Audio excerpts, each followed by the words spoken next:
Alright guys, welcome to your 20-second MySQL tutorial, and in this lesson, I'm going to be talking to you guys about one of the coolest, most important, and also powerful features of MySQL, and that is how to join together tables.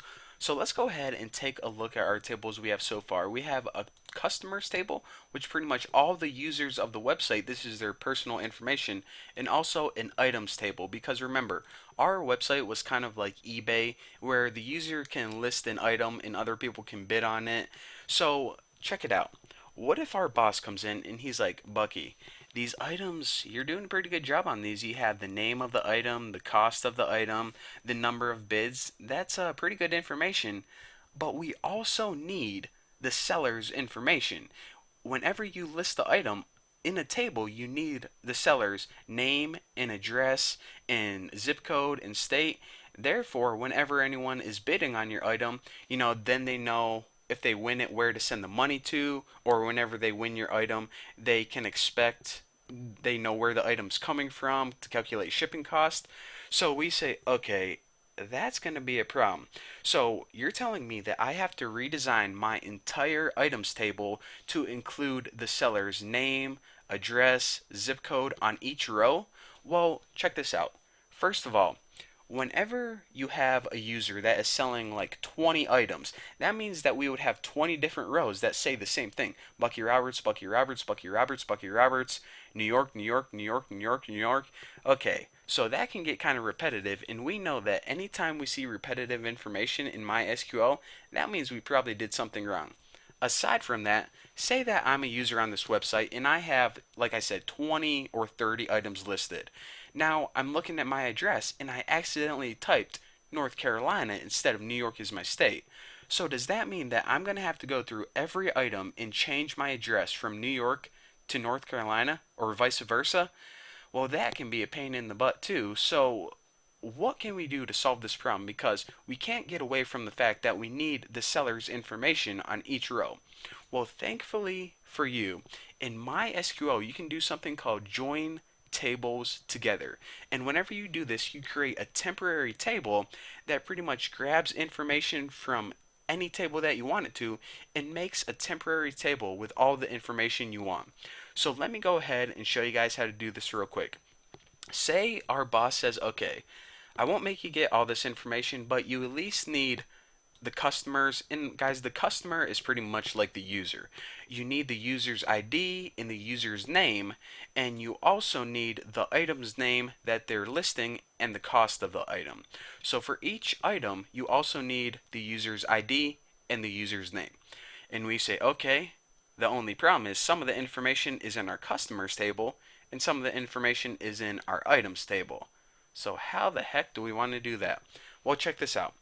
Whenever I made this table, I arranged it in a very specific way and I did it for a very specific purpose. In our items table, we not only have the name of the item and the price of that item, but we also have the ID number of who listed that item. So for example, the seller ID of this used diaper for my sister is 1. So therefore, we know that in our customers table, whoever has the ID of 1, that's who's selling the used diaper, who happens to be me, who lives at Hungerford Ave, Adams, New York, 13605. So that way, instead of having to type all the other information, we can just reference their ID number, and then you can hop over to the customers table and say, hey, that ID number is this person, or the person who's selling that car is Cynthia because her seller ID was 6. But how do we take this information and combine it into a new table? Well, in order to do that, I'll show you.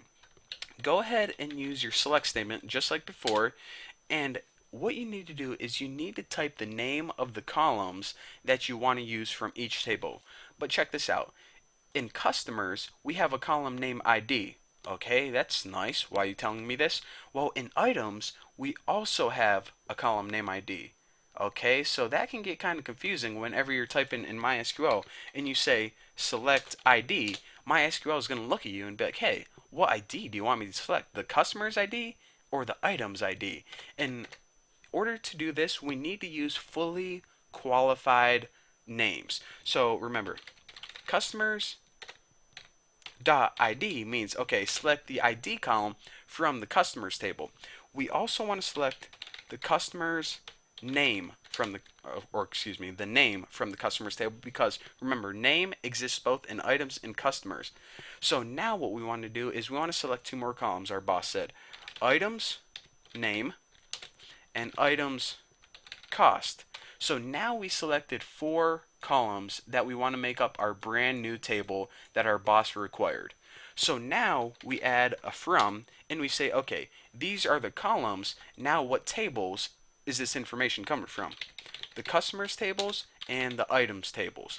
Now, whenever you are making a join, just go ahead and hit all, or excuse me, list all of the tables that you want to join and separate them with a comma, but make sure not to put a comma after the last one. Now, after this, you need to add a where clause. And this where clause is basically saying, okay, how are these tables related? Well, they're related because the customer's ID is equal to the seller ID. Now, by default, MySQL doesn't know that the seller ID in items is actually the ID number of the customers. So that's pretty much the heart of this query. That's where we need to tell it how and where the tables are related. They're related right here. So now I'm just going to add a simple order clause, order by customers ID. Now let me just go ahead and copy this in case I have an error, run this baby, and check it out. We now have a new custom table with all of the information that our boss required without having to edit our customers table or items table. For each of the sellers, we listed their ID number. My ID number was number 1, the name of the sellers, and these two bits of information are from the customers table. Now these last two columns of information are from the items table. For each of the sellers, we listed the items they're selling and also the cost of the item. So now check this out. Instead of going into our items table and having to write Bucky Roberts for all my items, and then in case we need to edit my name, we don't need to edit that 10 or 20 or 50 times for each item. The only thing we need to do is hop over to this customers table and say, okay, I'm just going to edit this once, and there you go. So it's a whole lot easier, and like I said, anytime you are working with joining tables in MySQL, what you do is you go ahead and you select all of the columns that you want to use in your new table, and make sure to use the fully qualified names so MySQL doesn't get confused. And then you write from and select what are the original tables that you're selecting those columns from. Next, you write your where clause, and your where clause is basically how your tables are related. What do they have in common? And also, if you want to order by them, just organize them in any fashion. You can sort them with an order by clause. I decided to order mine by customers ID. So there you go. Oh, I can't even talk now. I talked a lot during this tutorial. I might be running out of time, but there you go. There is your simple tutorial on how to join tables. And in the next lesson, I'm going to be showing you guys an alternative syntax that may be a little easier. But anyways, thank you guys for watching. Don't forget to subscribe, and I'll see you guys in the next video.